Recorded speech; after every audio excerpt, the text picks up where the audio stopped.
Arizona, this man is a charlatan. This man is a fraud. He lies about everything. He's never filed a lawsuit as a lawyer. He's never prosecuted a criminal as a lawyer. Welcome back to Square Off. That was just a glimpse of the rock'em sock'em debate between Republican Attorney General candidates Rodney Glassman and State Senate President Warren Peterson. Now, I spoke with Rodney Glassman this past week about his primary campaign. His last visit to Square Off was in 2010, 16 years ago, when he ran as a Democrat against Senator John McCain. Here's an edited version of our conversation. Clear one thing up for us, for starters. As President Trump endorsed you, he retweeted a post on Truth Social of a Sonny Borelli, former Senator Sonny Borelli endorsement of you. Do you take that as an endorsement?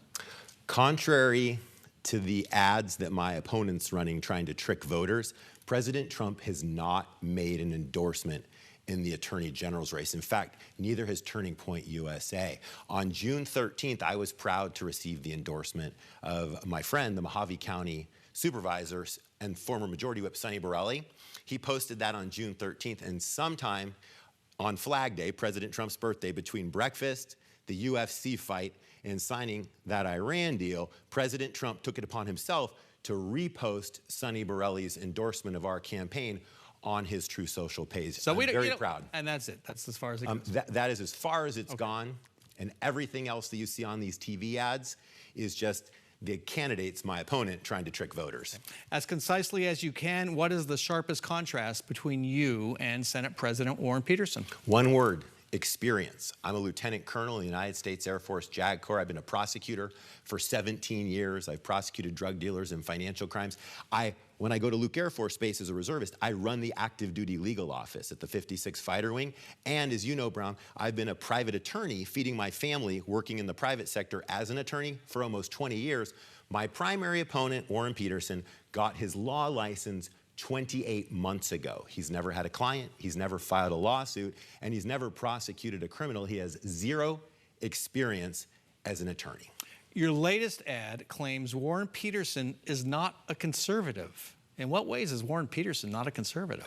Well, I'm proud to be married to my law school sweetheart, Sasha. We've been married almost 17 years. We have 2 teenage daughters. I've served in the military now for over 17 years. So I've lived a conservative lifestyle, but from a policy perspective, Warren Peterson is not a conservative. As the Senate president, he's cooked up budgets that have passed out hundreds of millions of dollars with Katie Hobbs to Democrat priorities.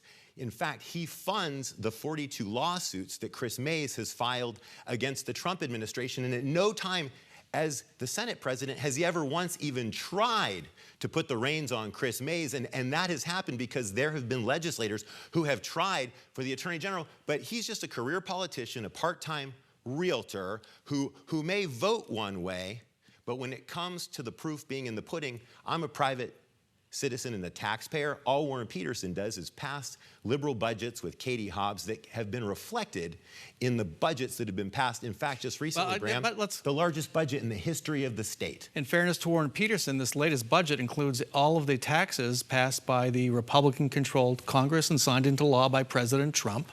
He also has to sign off on budgets for the AG's office. He did not even try to rein in 42 lawsuits. Made a move to impeach Chris Mays. No, actually what he did was he got the legislators to pass a resolution calling on Chris Mays to resign. And Bram, that's an unserious idea from an unserious person. We live in a Republican state where President Trump won by over 5 percentage points. And when it comes to cutting funding or even adding language to stop those lawsuits against President Trump, that lawfare, he hasn't even tried. Meanwhile, so let me ask you this. Should he have shut down government? Because when you have a Democratic governor and a Republican legislature, you have to find some agreement somewhere. You have Would you have shut down government? Should he have shut down holding the line. And Warren Peterson has passed out hundreds of millions of dollars to Democrat priorities. House member from Southern Arizona trying to put the reins on Chris Mays. Warren Peterson just pushes the button, and tries to deceive voters. And that's not what we need. We need an attorney general to beat Chris Mays, who has experience. Because if we have someone without experience, and Bram, the best example of experience was that recent House concurrent resolution that Warren Peterson just pushed through at the end of the session in the middle of the night. Our law enforcement, police and fire, this November have to team up with the teachers union to kill a resolution put on the ballot by Warren Peterson because he has such little legal experience. He didn't even read it before he shoved it through the Senate. Let's move on from Warren Peterson.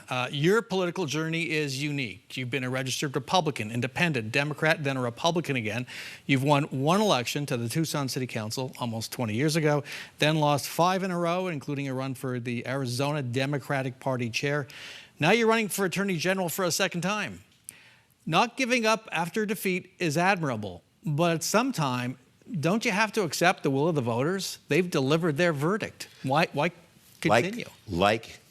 Like President Trump and like President Reagan, I left the Democrat Party. I left the Democrat Party June 16th, 2015, Bram, which was the day that President Trump announced. You opened today's interview by talking about the fact that it was almost 15, 20 years ago, the last time we visited. And Bram, since that time, I've gotten married. I have 2 daughters who are now teenagers. I have served in the military for over 17 years. I've worked in the private sector as an attorney. When it comes to this race for Arizona Attorney General, Republican voters only get 2 choices. They either can nominate the Republican who's served the country, who's worked in the private sector as an attorney, or we can nominate someone with 0 experience as a lawyer, which will just get us 4 more years of Chris Mays. The Arizona Constitution does not require experience as a lawyer. Arizona voters will demand experience if we want to defeat Chris Mays this November, and that's why a vote for me, Rodney Glassman, is the logical choice. Because, Bram, if you were going to hire someone, a lawyer, to protect your family, would you hire an attorney that had never had a client before to protect your family? The AG doesn't prosecute. The Attorney General leads an office of 400 attorneys and 1,000 support staff that provide all the legal services for every state agency, and actually, yes, prosecutes crimes, and yes, runs an appellate division. So how do you enforce Arizona's election laws? How do you investigate and prosecute election fraud, Bram, if you've never investigated or prosecuted jaywalking? Because that's what we have in my opponent. Did President Trump lose the election in Arizona in 2020? The election was certified to Joe Biden. Joe Biden won. And the only person that could have opened an investigation into that election, could have secured the ballots with no chain of custody issues and looked into claims of fraud would have been the Attorney General, and he refused to do that. So unfortunately, the 2020 election, he did initiate an investigation election has been lost. He did initiate an investigation that showed there was no fraud. He never secured the ballots. We're not going to touch that never secured the ballots thing. One fact check, though, Rodney Glassman said he was working in the private sector as an attorney, quote, feeding my family. He said that several times in the past. Glassman lives in a multi-million-dollar home in the Biltmore area, and he loaned his campaign $1 million. He is not having problems feeding the family. That's our show for this week. Thanks very much to all of our guests. Thank you.